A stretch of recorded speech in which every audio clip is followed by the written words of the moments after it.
Boa noite. É uma alegria estar aqui com os irmãos. O pastor me ligou. Eu fiquei muito alegre de poder estar aqui, mas ao mesmo tempo uma responsabilidade muito grande, né? A gente fica assustado. Mas Deus está conosco, né? Deus está com essa igreja.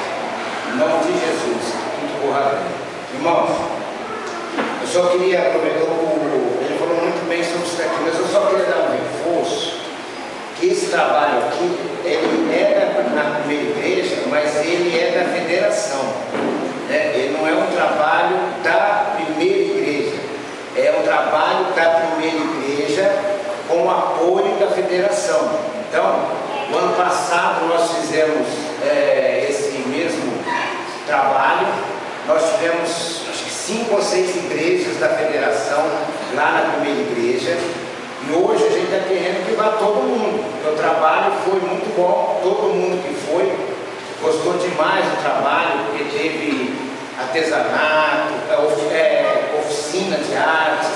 Então esse preço está incluindo todo o material, inclusive, que vai ser usado para essas oficinas de arte e tudo mais, café da manhã, o almoço, cafezinho à tarde. E a gente gostaria de que realmente todas as igrejas da federação pudessem participar nesse encontro, segundo workshop com a terceira idade. Os irmãos podem estar estranhando que eu estou falando da terceira idade, mas vou explicar. É porque faz 5 anos que eu sou secretário presbiterial da terceira idade. Então eu estou falando como secretário presbiterial da terceira idade, convocando a igreja para participar desse workshop, segundo workshop da terceira idade. É bom, a igreja vai gostar. E incentivar a igreja a ter o mesmo trabalho aqui. A geração Caleb, que é a terceira idade da primeira igreja, está de vento em pouco, tem trabalho praticamente todo mês. A pessoa da terceira idade tem que estar agitado demais, tem muito trabalho. E a gente precisa envolver isso em todas as igrejas. Esse é o nosso objetivo. O trabalho da terceira idade não fique só nessa reunião da federação, mas que fique em cada igreja um trabalho, né? A gente precisa desenvolver isso.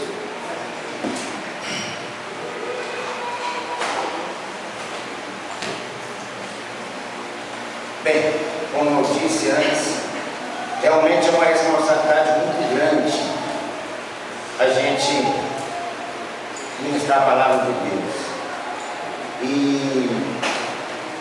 essa semana, quando o pastor falou, eu sempre falo assim, quando eu fico pensando, o pastor realmente é uma vocação enorme, né? Porque a gente quer ler, a gente sofre tanto para fazer a pregação. A gente fica com a mão suada, a mão, se vocês pudessem pegar minha mão, está fria e suada, e é complicado, parece o tema não vem, você ora para Deus, o que eu vou falar, e parece que não vem, e tem a Bíblia inteira para você tirar um tema, né? Eu fico pensando em um pastor que fala na quinta ou na quarta, fala no sábado, às vezes no domingo de manhã, no domingo à noite, eu falo uma vez ou outra e quase morro, né? Imagina, o pastor tem que ser ungido, tem que ser vocacionado, senão não tem como, né? Por isso que eu falo, é a unção, é a vocação que faz isso, porque o leigo sofre, olha, irmãos, o leigo sofre, porque não é fácil você, é uma responsabilidade muito grande você chegar aqui na frente e ministrar a palavra de Deus para a igreja, é uma responsabilidade que cai muito grande para você, não é fácil, você tem que ser realmente, que Deus tem que ter falado para você, olha, é isso que eu quero que fale. Você tem que ter certeza, porque senão a coisa fica muito complicada. E hoje eu queria falar, nós estamos vivendo uma época de várias doutrinas, né? Várias religiões, de muita religiosidade. E numa dessas ensinamentos religiosos, um deles é que o crente, o servo de Deus, não tem aflição, nem fica doente, coisa boa, né? Nem fica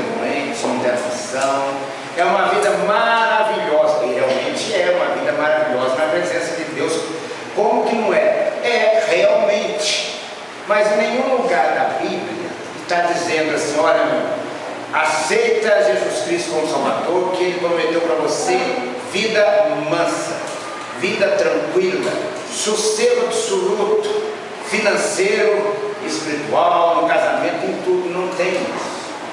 E se prega muito isso. As pessoas estão indo muito atrás disso. E não é assim, né? A Bíblia é muito pelo contrário. Jesus disse assim: no mundo tereis aflições, né? Mas tem de bom ânimo, eu venci o mundo. Muitas são as aflições do justo, mas o Senhor a livra de todas. Não é isso? Então, quem quiser vir após mim, pegue a sua cruz e me siga. A Bíblia é clara em dizer: as aflições, as dores, elas vão acontecer, mesmo porque eu estou no mundo.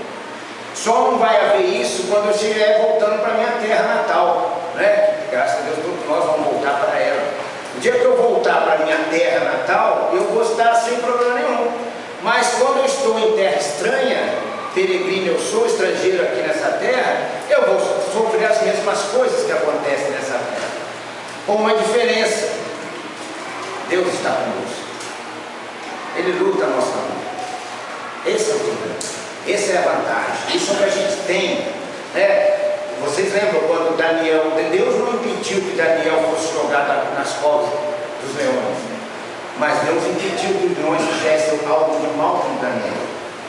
Deus não impediu que Sadraque, Mesaque e Abednego fosse jogado na fornalha 8 vezes mais quente, mas livrou Sadraque, Mesaque e Abednego de serem queimados, destruídos, virados pó na fornalha.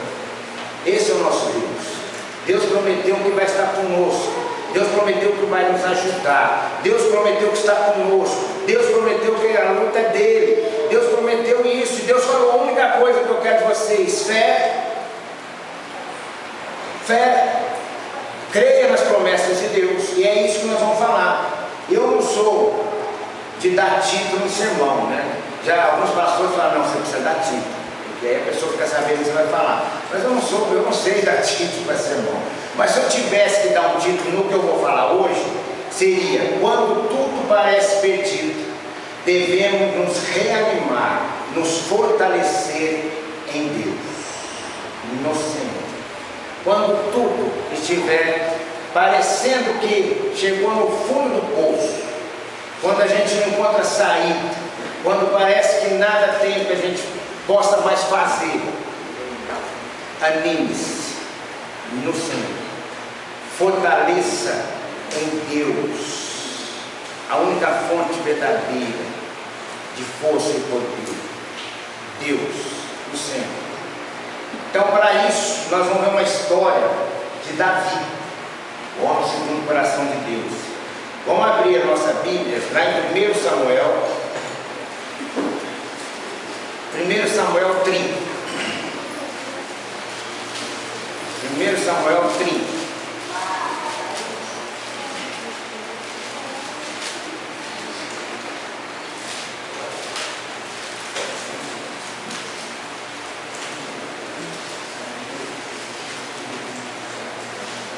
Samuel 30, e os irmãos, por favor, não fiquem com a Bíblia aberta, que nós vamos ir para uns capítulos, pegar um verso de um capítulo, verso de outro capítulo, para a gente entender a história de Davi nesse momento, né? 1 Samuel 30. Vamos orar. Senhor Deus, Pai amado, obrigado, meu Deus,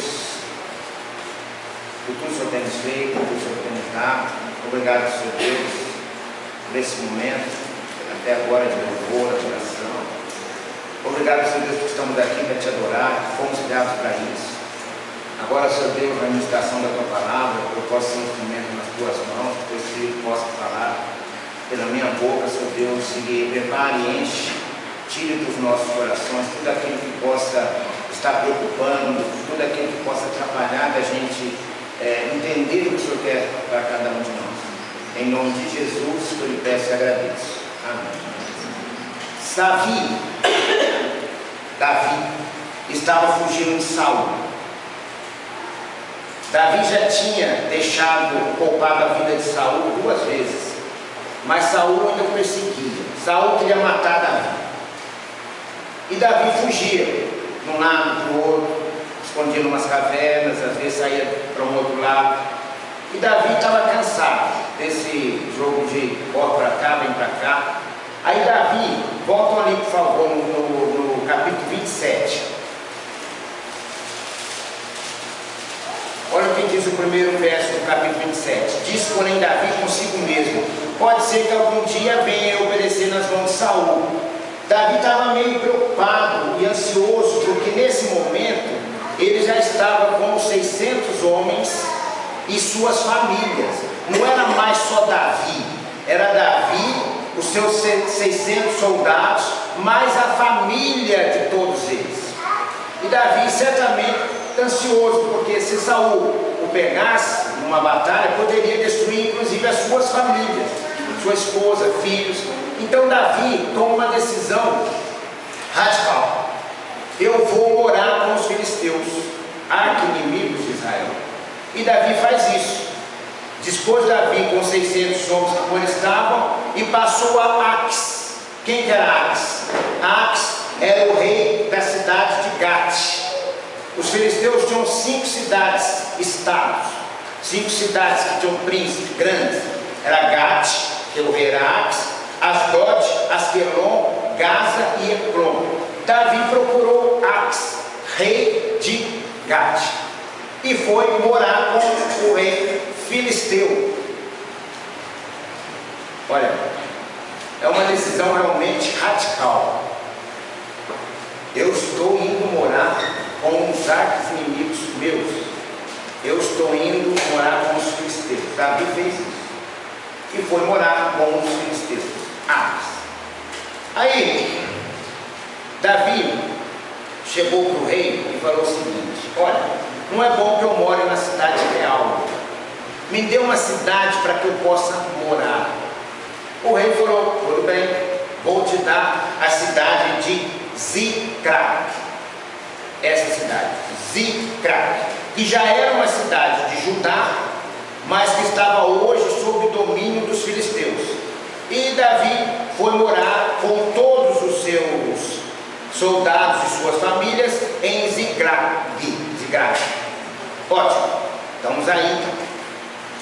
Vamos situar na história. Davi estava morando com os filisteus, estava morando numa cidade de Judá, de nome Ziclag, que foi dada por Aques, rei de Gate, uma das cidades dos filisteus, e Davi morava ali. Muito bem. Davi, é lógico, se você está recebendo um favor de alguém, este alguém, no caso o rei, não está cedendo um favor à toa. É lógico, né? O rei, lógico, estava pensando em usar Davi e o seu exército, porque sabia que era o melhor exército que tinha ali, para suas lutas, para suas batalhas. Lógico que Aques ia querer que Davi lutasse com ele. Contra quem? Os judeus. E foi o que aconteceu. Foi o que aconteceu. Se os irmãos verem no capítulo 28, 1, logo no primeiro: sucedeu naqueles dias que, juntando os filisteus, os seus exércitos, para a peleja, para fazer guerra contra Israel, diz Aques a Davi: fica sabendo que comigo sairás a peleja, tu e seus homens. Fica sabendo que eu te dei um favor. Fica sabendo que eu te ajudei, mas agora eu preciso de você. Foi o que Aques quis dizer para Davi. Fique sabendo que você não está aqui à toa. Agora eu preciso do teu serviço. E você vai comigo à batalha. Tá bom. Davi vai à batalha.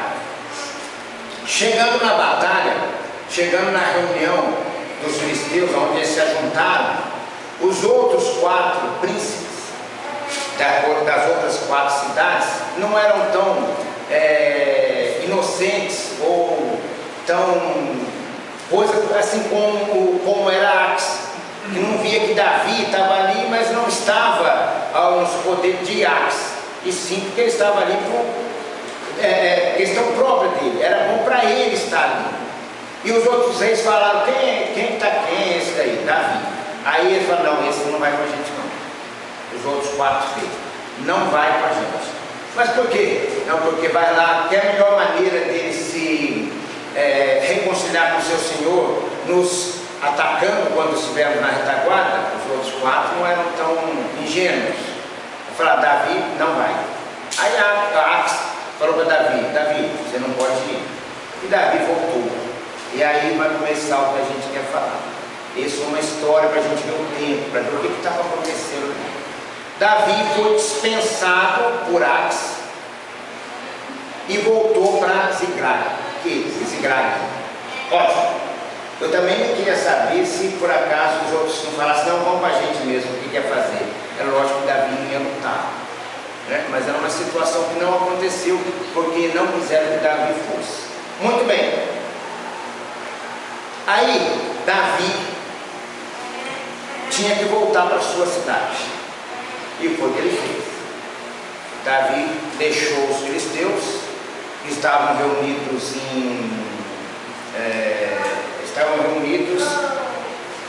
em Afé. E Davi voltou para Ziklag. Tá legal. Davi estava 10 dias aproximadamente, 10, 12 dias fora de casa.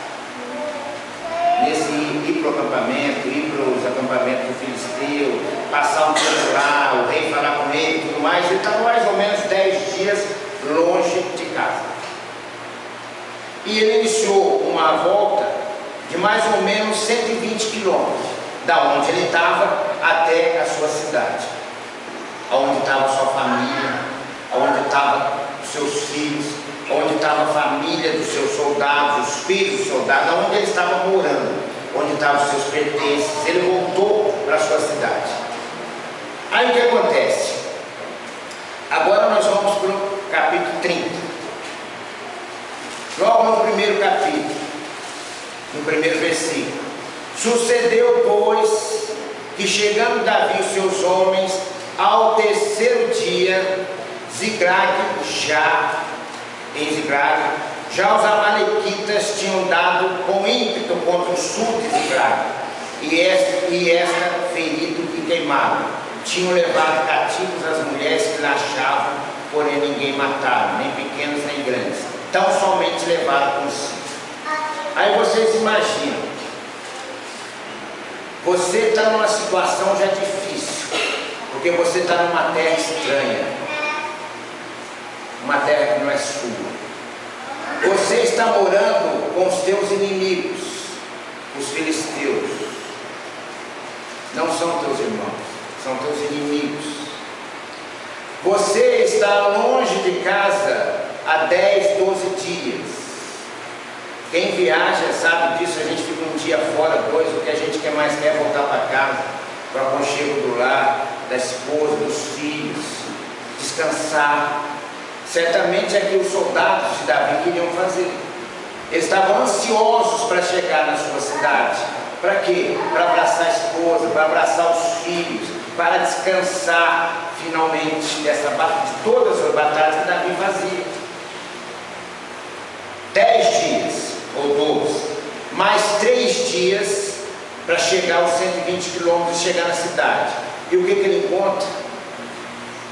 A cidade destruída, queimada, e as suas famílias sendo levadas cativas. Não tinha ninguém na cidade. Ninguém. Essa é a visão que ele tem, essa é a visão que os homens têm. A cidade está totalmente destruída. O resto que tem na cidade está sendo queimado.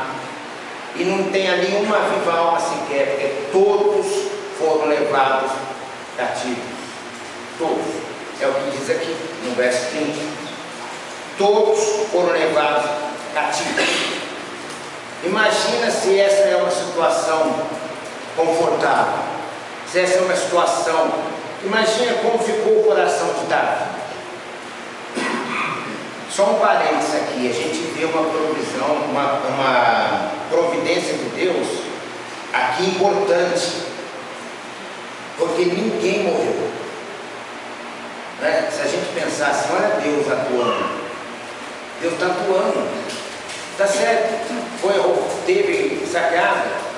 está queimada, está destruída. Mas se vocês forem ver outras batalhas, o que você encontra, além dessas coisas que Davi viu, você encontra as pessoas mortas por todo lado. Crianças, mulheres grávidas, idosos, viúvas, matam tudo. Essa é a realidade de uma batalha.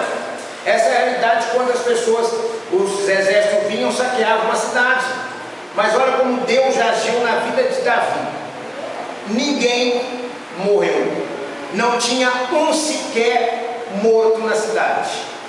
Estavam levados cativo, mas morto ninguém.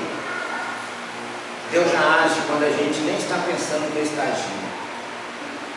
Quando a gente nem imagina, quando a gente está, que nem Davi, atordoado, como se levasse um golpe de queixo de direito, tonto. Mas Davi, sem saber, já assim, completamente perdido porque ele viu, Deus já estava atuando.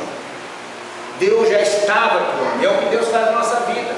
Mesmo que as aflições venham, mesmo que as situações pareçam ruins, piores, Deus vem, Deus já está ali, Deus já está cuidando, Deus está fazendo com que isso piore ainda mais. E aí, voltando lá no verso 30, o 4, capítulo 4, 30. Então Davi e o povo que se achavam com ele ergueram a voz e choraram até não terem forças para chorar. Todos aqueles 600 soldados com Davi, quando viram essa situação, todos ergueram a voz, clamaram, choraram, diz aqui a palavra de Deus, até cansar, até não ter mais lágrimas, até não ter mais lágrimas. Que situação! O que aconteceu com a minha esposa? Aonde está o meu filho? O que estão fazendo com eles? Os meus pertences levaram tudo, a minha casa está destruída.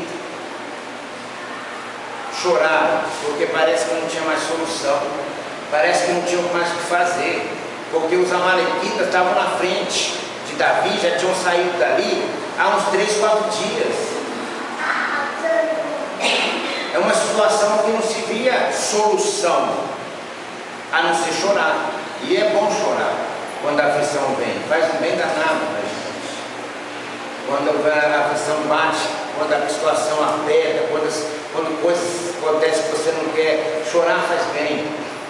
Chorar faz bem. E foi o que eles fizeram.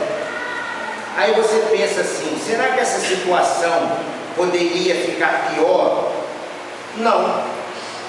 Tudo que podia acontecer já aconteceu. As casas estão destruídas, o resto está queimado, os bens foram levados, bois, ovelhas, tudo que tinha, os filhos foram tirados, as mulheres foram levadas, não vai poder ficar pior, pois ficou. Sabe aquele negócio que a gente fala assim, quando vem tudo de uma vez, a gente fala assim, não pode acontecer mais nada, porque pior do que está não pode ficar. Não, às vezes fica. Não pode tudo que às vezes fica. Não pode ficar pior do que está. Fica. Por quê? Olha aqui comigo no verso 6 do capítulo 30. Davi muito se angustiou, pois o povo falava de apedrejá-lo, porque estavam com muita amargura. Olha só, Davi tinha perdido a cidade, Davi tinha perdido a casa, Davi tinha perdido as 2 mulheres. Naquele tempo, Davi tinha 2 mulheres, Aionã e Abigail, a viúva de Nabal. Com Aionã, ele tinha Aminon, o seu primogênito, e com a Abigail, ele tinha Queliá. Então ele tinha 2 mulheres e 2 filhos que tinham sido levados cativos, o primogênito e o segundo filho, que era de Abigail. Davi já tinha perdido tudo isso, agora ele estava para perder a vida, não é? Ele perdeu todos os bens materiais, perdeu todo o afeto da família, toda a família, e agora ele estava para perder a vida, porque todos queriam apedrejá-lo para matá-lo, porque culpavam ele de uma situação dessa. Podia ser pior, Uma foi, pior ainda, agora ele corre risco de vida. Isso acontece com a gente. Quantas vezes a gente está passando por situações que nem Davi está passando? Quantas vezes a aflição bate? Quantas vezes a saúde bate? Quantas vezes problema financeiro, casamento, seja lá o que for, o problema vem que parece que você não acha solução. Perdeu o emprego que você não esperava que ia perder, e agora? Vou arrumar o que para fazer? Vem um diagnóstico de saúde que você nunca esperava que fosse aquilo que deu o diagnóstico. E agora? O que eu vou fazer? Quantas situações podem fazer com que o teu coração fique aflito? O teu coração fique doente, amargurado, triste, aflito. Quantas? Assim como Davi. Isso não é privilégio de Davi. Nós também ficamos assim. Quantas vezes? Por quantas situações? Quantas vezes a gente sente que não tem saída? Quantas vezes a gente sente que não tem luz no fim do túnel? Quantas vezes a gente sente que não chegamos no fim do poço? Eu lembro quando eu cheguei aqui, eu vou dar um exemplo meu, mas é um exemplo só para ilustrar isso que está aqui. Eu saí da Telesp, eu trabalhava na Telesp, fiquei 22 anos na Telesp, e saí da Telesp e vim para cá. E peguei toda a economia, tudo que o acerto da empresa, e montei uma firma aqui. Essa firma aqui desse rapaz que está aqui mecânico, isso aqui era tudo meu. Pulou esse lote aqui, o outro era meu, os outros 2 lotes, a construção, tudo. E eu montei uma casa ali de material de construção, mas não deu certo. Não deu certo. Eu fiquei 2 anos trabalhando sem ter uma retirada nesses 2 anos. Eu cheguei a não ter dinheiro para comprar pão, para comprar leite. Se não fosse meu pai ajudar, eu não queria. Tudo que eu ganhei em 22 anos de empresa, perdeu. Não acontece com a gente? Acontece. Acontece. E não é fácil quando isso acontece. Você tem família. Você tem, a situação é difícil. Quando você vê que está tudo acabado, não tem mais nada. É a situação que Davi viu aqui. Tudo acabou, eu não tenho mais nada. Mas a gente vai ver aqui que tem solução.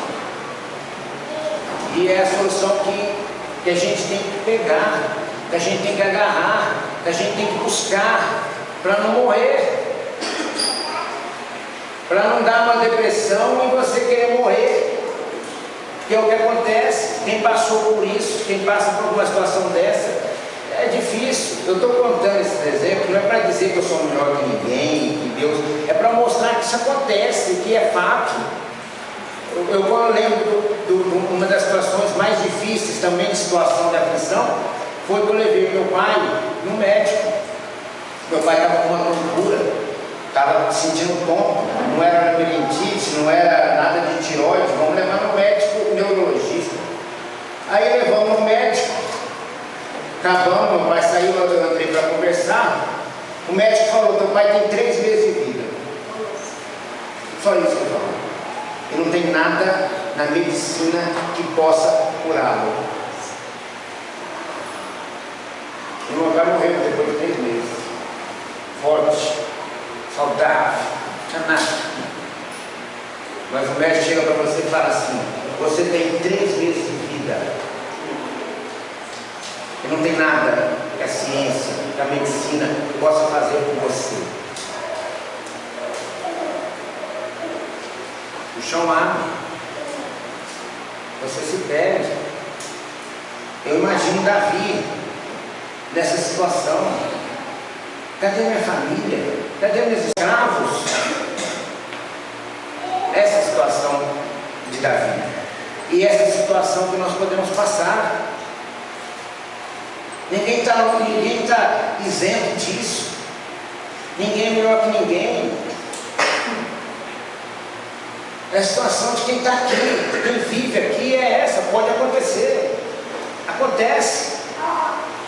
Mas a grande notícia é que tem solução. Isso é maravilhoso. Isso é maravilhoso. E a gente vai ver o que Davi fez para que isso fosse resolvido, para que isso fosse tratado, para que ele pudesse tratar essa situação tão difícil. Aqui vocês não viram que Davi, em nenhum momento está escrito Davi, olha, Davi praguejou contra Deus. Não, está escrito isso. Olha, Davi falou, por que eu, Senhor? Por que isso acontece comigo? Já não bastava umas coisas morar aqui, viver com os filisteus, Saul me perseguir, isso ainda está destruindo a minha cidade e está levando a minha família, porque eu. Davi podia falar isso. Ou Davi podia entrar em depressão profunda, uma situação, sei lá, podia suicidar. Mas com certeza praguejar podia. Mas Davi não fez. Olha o que Davi fez, e é o que nós temos que fazer. Antes de eu voltar aqui para Davi, deixa eu falar um negócio para vocês. Uma parte aqui. Um alerta. Os homens de Davi queriam apedrejá-lo, porque estavam amargurados. Se vocês lerem o texto, fala ali. Eles queriam apedrejar Davi porque estavam amargurados, tristes de coração. Então, o que eu queria aproveitar essa palavra seria o seguinte: cuidado quando a gente estiver triste, quando a gente estiver magoado, quando a gente estiver amargurado, quando a gente estiver amargurado com alguém, magoado com alguém, triste com alguém. Cuidado para que a gente não tome atitudes que venham pecar contra Deus, no falar, no agir, no pensar. Cuidado para que a gente não tenha atitudes que venham fazer pecar contra Deus, porque às vezes a amargura, a dor faz com que a gente age na emoção. Mas cuidado com isso. Você pode estar agindo sem pensar, e você pode estar pecando contra Deus.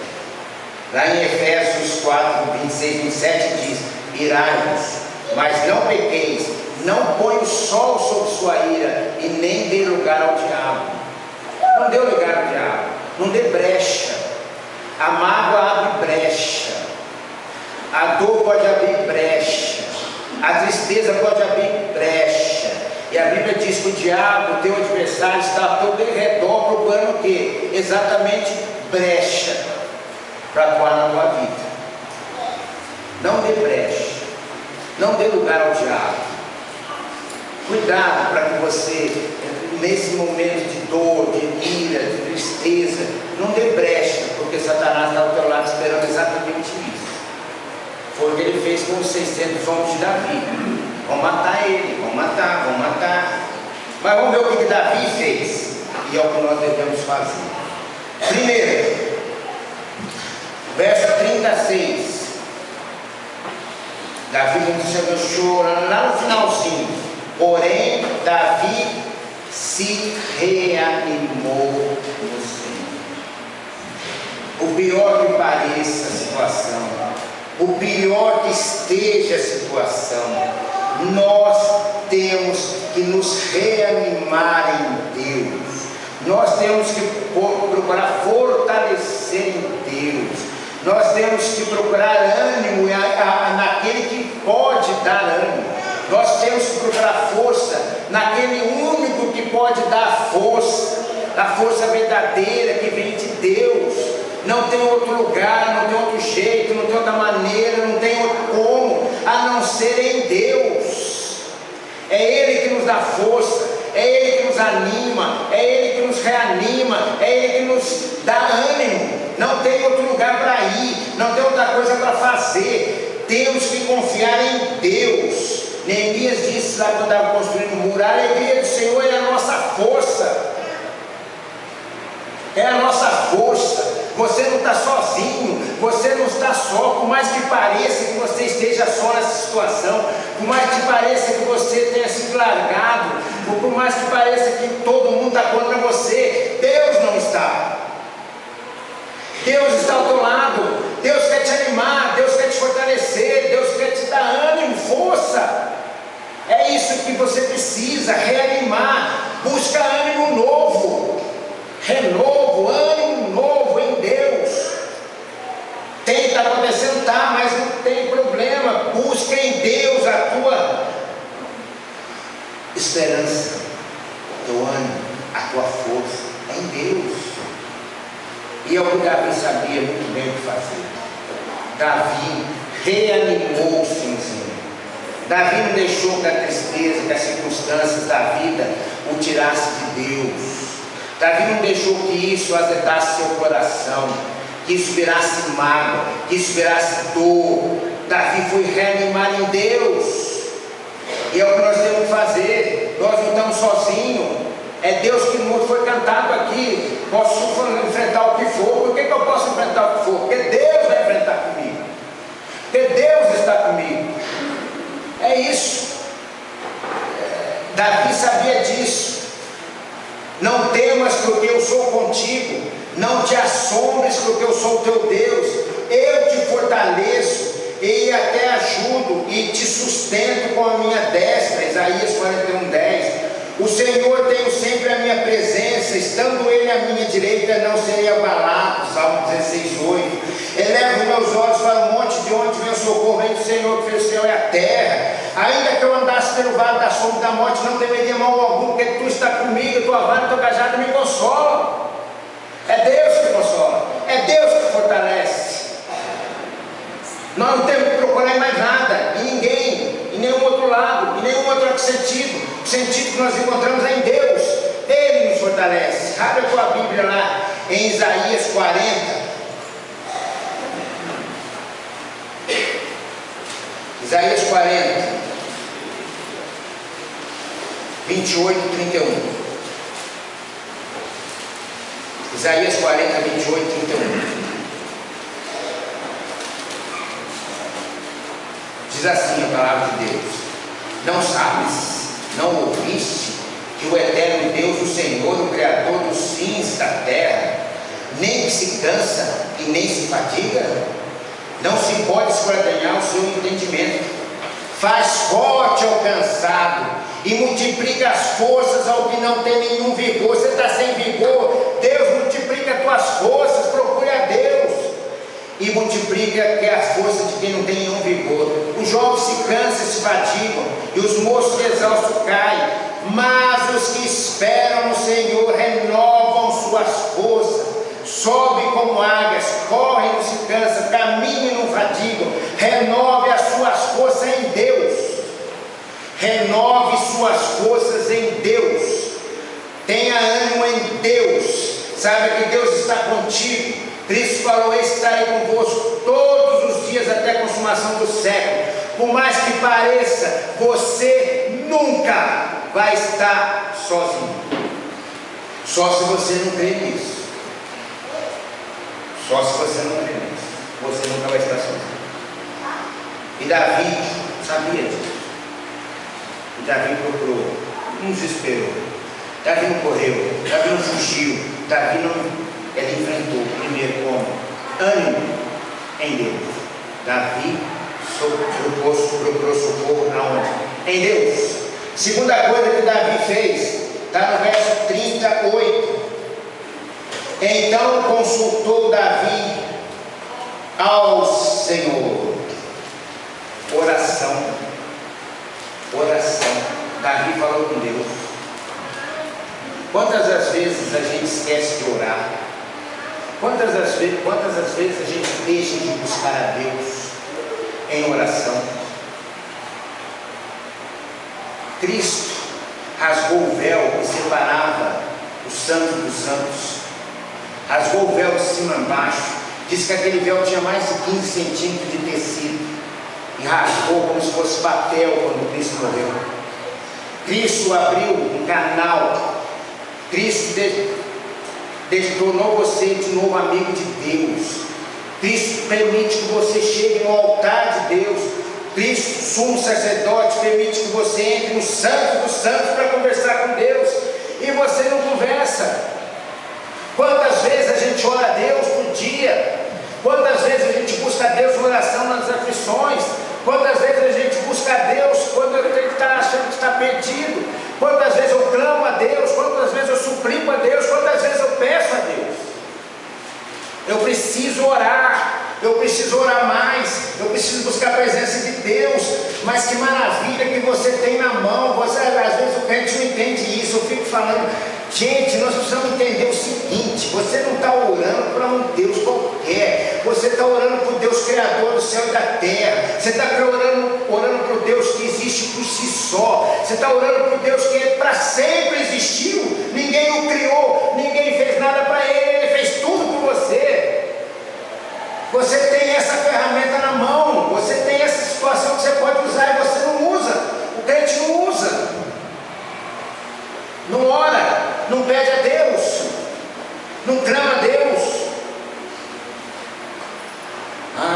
Olha, continuando aquele exemplo que eu dei, quando eu vim para cá montar um negócio não deu certo. Chegou um dia que eu não aguentava mais. Aí eu tranquei no quarto, chorei muito, chorei mais demais. E eu clamei para Deus, falei assim: eu não aguento mais. Isso não é murmuração, sabe? Isso não é murmurar contra Deus. Isso é chegar para Deus e reconhecer a tua total dependência dEle. Eu não aguento mais. Cheguei onde eu podia, eu não tenho mais forças, eu não posso fazer mais nada. E chorei. Deus ajudou. A firma fechou. Não tem jeito, a firma fechou. Mas Deus me levantou. E daquele dia em diante, eu nunca mais passei necessidade de nada. De nada. Deus abriu as portas de tudo que eu precisava. E é isso que nós temos que fazer, né? Você tem que clamar a Deus, você tem que pedir a Deus, você tem que orar a Deus, você tem que levantar um clamor a Deus. Eu pedi pelo meu pai, todo dia eu pedia pelo meu pai, porque o único que podia salvar o meu pai era Deus. Ninguém mais podia salvar o meu pai. Medicina, ciência, remédio, médico, não, mas Deus eu sabia que podia salvar meu pai. E eu pedi para Deus, e pedi para Deus, e pedi para Deus. Mas não era a vontade de Deus que meu pai ficasse vivo. A vontade de Deus é que meu pai fosse estar com ele. Glórias a Deus por isso. Mas eu pedi para Deus. Eu clamei para Deus. Pedi mesmo. Todo dia, toda hora. Para que curasse meu pai. Mas não consigo. Não era a vontade de Deus. A vontade de Deus para o meu pai era outra. Mas isso não impede de eu clamar, isso não impede de eu pedir, isso não impede de eu levar as orações, isso não impede de eu chorar. E às vezes a gente não faz nada. Nada. Nós temos uma ferramenta na mão maravilhosa. Nós temos uma ferramenta na mão que privilégio de poucos. São poucos que podem chegar na presença de Deus. São os lavados no sangue do Cordeiro. Pode chegar na presença de Deus. E você é um deles. Você foi lavado pelo sangue do Cordeiro. Cristo abriu o caminho para você chegar a Deus. E você pode chegar a Deus sem intermediário nenhum. Coloque o teu coração no altar de Deus. E Deus vai te ajudar a resolver o problema. Não deixe de fazer isso. Terceira coisa que Davi fez, não falando em oração.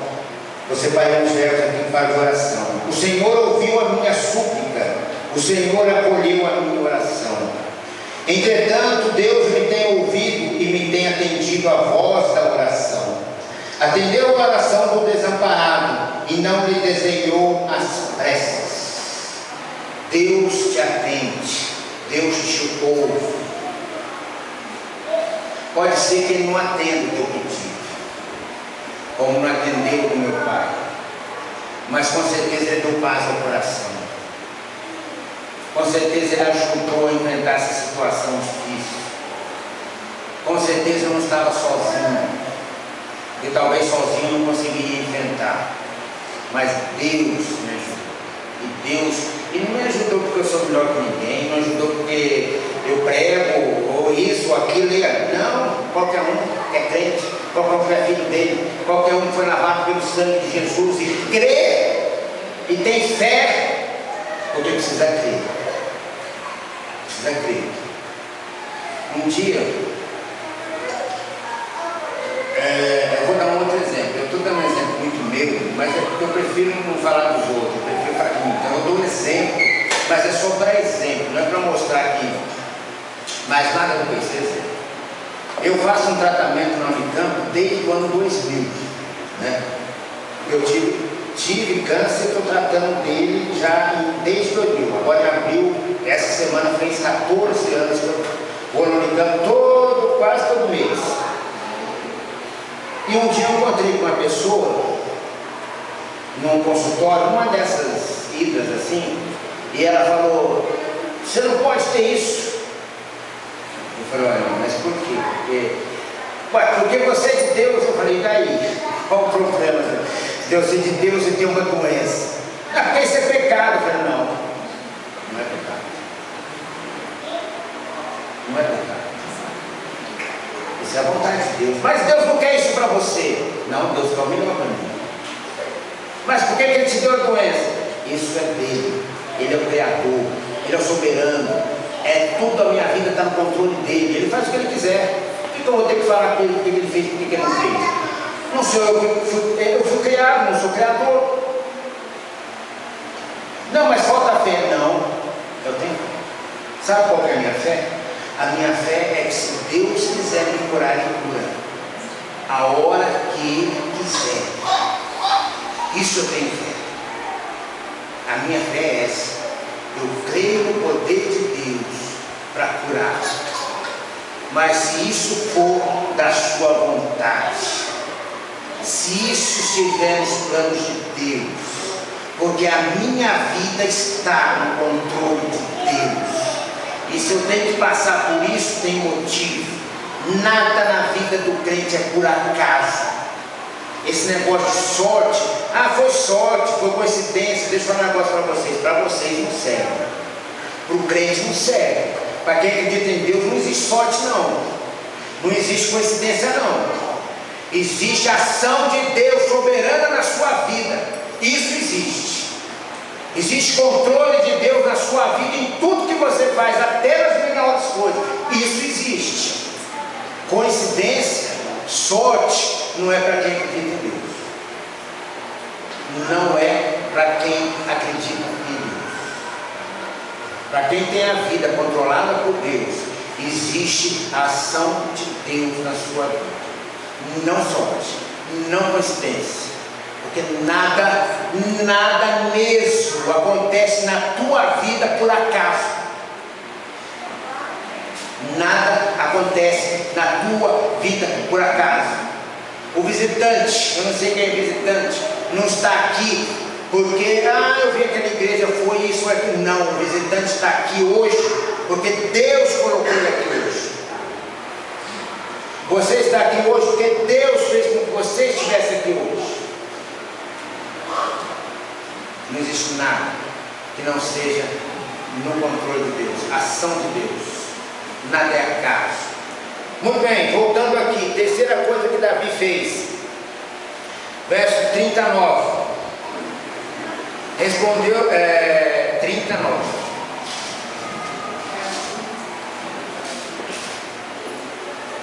Partiu, pois, Davi. É outro problema que a gente precisa também fazer. É obedecer. Como é difícil obedecer quando Deus fala: faz isso, você quer fazer outra coisa. Você clama, você pede força, você ora a Deus, aí Deus responde, aí você fala: mas isso isso eu não quero fazer. Não, isso não. Não, então vamos fazer o seguinte: pensa mais um pouco aí, né? Para a gente falar para Deus, pensa mais um pouco, dá uma outra resposta. aqui nos meus planos. Não é por aí. Se você não obedecer à vontade de Deus, você vai se dar mal. Se você não estiver no centro da vontade de Deus, você vai se dar mal. Pode até parecer no começo que seja um paraíso, mas o final disso não vai te levar a nada. O melhor lugar que o crente tem que estar é no centro da vontade de Deus e obedecer a Deus, né? Diz que o alfabeto do crente tem que ser O, B, D, C. Tem que obedecer a Deus.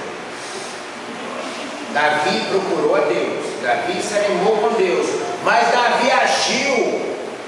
Davi não ficou parado, Davi não ficou lamentando, Davi não ficou prostrado. Davi foi atrás do que Deus respondeu para ele. Deus respondeu para ele o seguinte: vai que eu vou te dar tudo nas tuas mãos. E Davi foi, ele foi na fé, ele foi na força, ele foi no ânimo que Deus deu, mas foi. Quantas vezes a gente tem a resposta de Deus, mas a gente não obedece a resposta de Deus, porque a gente tem outros planos, ou então a gente esperava uma outra resposta, né? A gente falava assim, esperava uma outra resposta. Eu falava assim, eu dou aula para os adolescentes e tal, falava: olha, não adianta vocês pedirem um atleta, um homem, um rapaz alto, loiro, atlético, de olhos azuis, porque Deus pode mandar um baixinho, barrigudo, moreno, que nem mandou para minha esposa.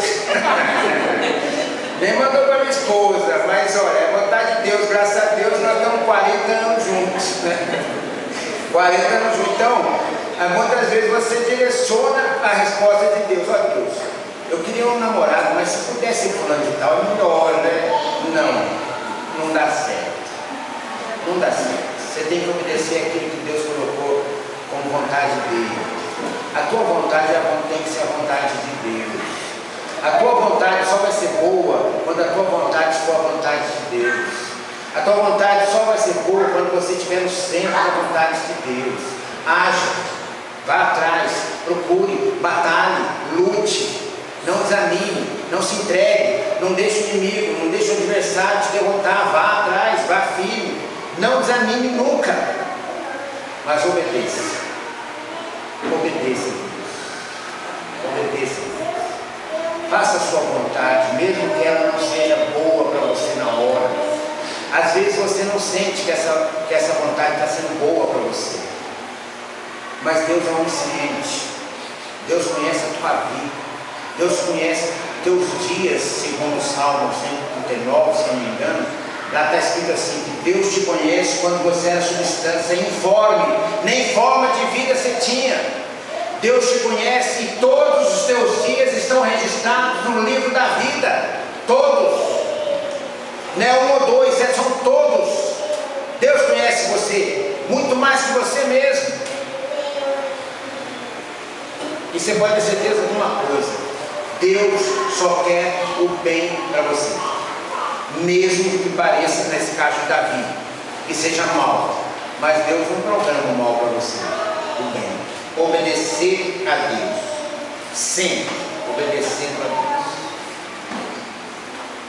Davi foi atrás dos amalequitas. Vou terminar logo, não sei agora. O Davi foi atrás dos amalequitas. Eles estavam distantes de Davi 3 ou 4 dias. Davi encontrou um servo egípcio dos amalequitas que estava doente, foi largado para morrer.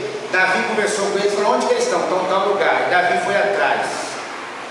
Davi foi atrás. E como Deus tinha falado, Davi os derrotou. Mais do que Davi os derrotou. Olha no verso 19, 30 e 19. Não lhes faltou.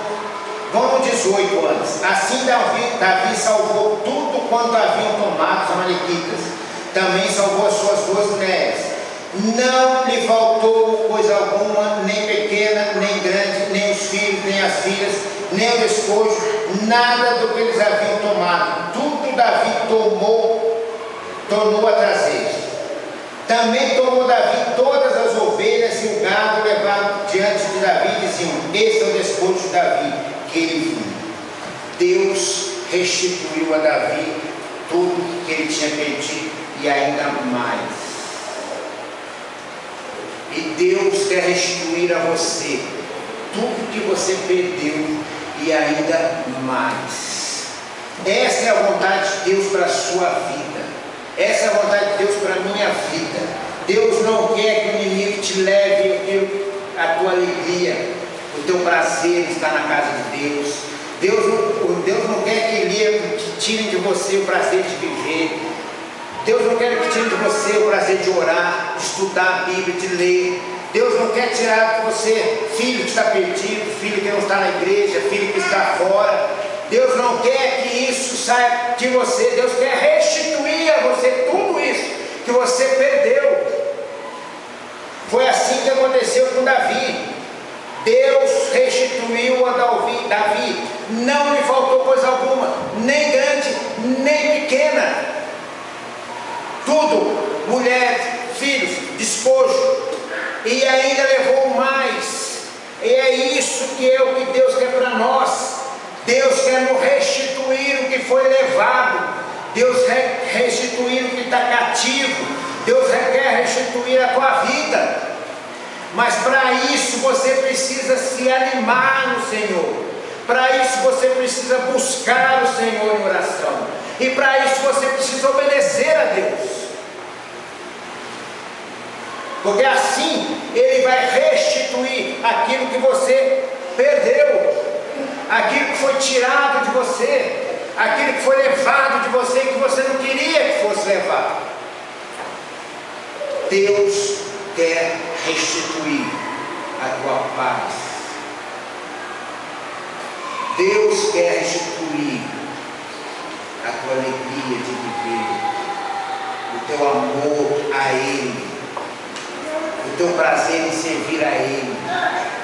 Quantas coisas o inimigo tem nos levado, quantas coisas o inimigo tem tirado de nós, mas Deus quer restituir a você tudo isso. Deus quer que você tenha de volta tudo que você perdeu. Busca o Senhor, anime-se ao Senhor, e Deus vai buscar, vai te restituir tudo que você perdeu. Então, gente, por mais que a nossa situação pareça ser insustentável, no Senhor ela tem solução. No Senhor ela pode ser tratada. No Senhor pode ser resolvida. Busca Deus, anime-se ao Senhor. Lembre-se, ainda que eu andasse no vale da sombra da morte, não temeria nem mal nenhum. Porque Deus está comigo. Tua vara e teu cajado me consola, me abriga, me ajuda, me sustenta, me fortalece. Deus pode fazer isso com você, ninguém mais. Ninguém mais. Que Deus possa nos abençoar. Amém.